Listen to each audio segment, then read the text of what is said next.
ಒಂದು ಸ್ವಭಾವ ಬರುತ್ತೆ ನಮಗೆ? ఎందుకు ఇలాంటి ఒక స్వభావం ದೇವರ వస్తుంది? ಕಾರ್ಯ ನಮ್ಮಲ್ಲಿ ನಡೆಯಲೇ ಇಲ್ಲ.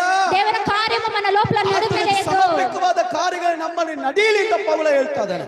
అతనికి సమర్పణ కార్యాలు పౌలు నడి అని చెప్తా ఉన్నాడు. ಯಾಕೆ ಇಷ್ಟು ದೇವರು ನಮ್ಮಲ್ಲಿ ಕಾರ್ಯ ಮಾಡಕ್ಕೆ ಆತನು ಪ್ರಯತ್ನಿಸ್ತಾ ಇದ್ದಾನೆ? ఎందుకు దేవుడు ఇంత కార్యాలంతా చేసేదానికి అతడు ప్రయత్నిస్తా ఉన్నాడు? ಆತನು ಪ್ರೀತಿ ಸ್ವರೂಪನಾದ, అతడు ప్రేమ స్వరూపుడు, ನಮ್ಮನ್ನು ಪ್ರೀತಿಸುವಂತ ದೇವರು, మమ్మల్ని ప్రేమించేవాడు. ನೀನು ಕೆಟ್ಟು ಹೋದರೂ ನಿನ್ನನ್ನು ಬಿಡದೇ ಇರುವ ದೇವರು, నువ్వు చెడిపోతే కూడా అతడు నిన్ను ಪಾಪ విడిచిపెట్టలేదు. ಮಾಡಿದರೂ ನಿನ್ನ ಬಿಡದೇ ಇರುವ ದೇವರು, నువ్వు పాపం చేస్తే కూడా ನೀ నిన్ను ದಾರಿ విడిచిపెట్టలేదు ತಪ್ಪಿ దేవుడు. ನಡೆದರೂ ನಿನ್ನ ಬಿಡಲಿಲ್ಲ. నువ్వు దారి తప్పి నడిస్తే ನೀ కూడా అతడు ದೇವರಿಂದ విడవలేదు. ದೂರ ಎಷ್ಟೋ ದಿನ ಇದ್ದೆ.